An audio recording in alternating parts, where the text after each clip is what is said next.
саламатсыздарбы урматтуу кесиптештер. Алмаз Акынжан, сиздин көңүлүңүздө орто кесиптик билим берүү мекемелеринин жамааты менен өткөн жумаларда, апталарда жолуктук.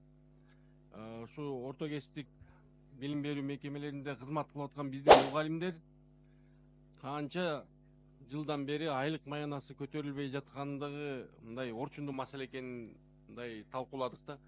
Себеби дегенде жалпы республика боюнча 154 колледж бар экен.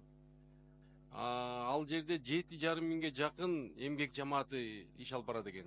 Профессионалдык лицейлердин саны 99 экен, 32 миңге жакын студент мына окуйт экен.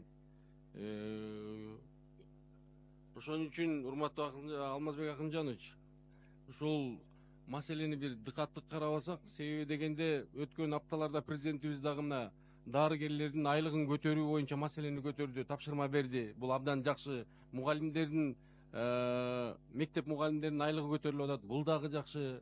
Жогорку окуу жайларында айлыктары көтөрүлүп атат мугалимдердин. Бул дагы жакшы. Бирок бүгүнкү күндө мынакей мед колледжди алсак, же булар мугалим эмес, же булар медик эмес, ортодо калып атат да ушундай колледждеги мугалимдердин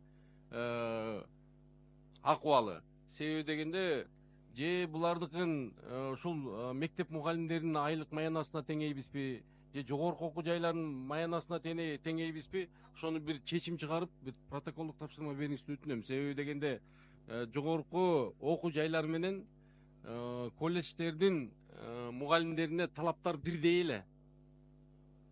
Нагрузкасы. Ошон үчүн функционалы дагы бирдей. Ошон үчүн ушул маселени абдан биздин мынакей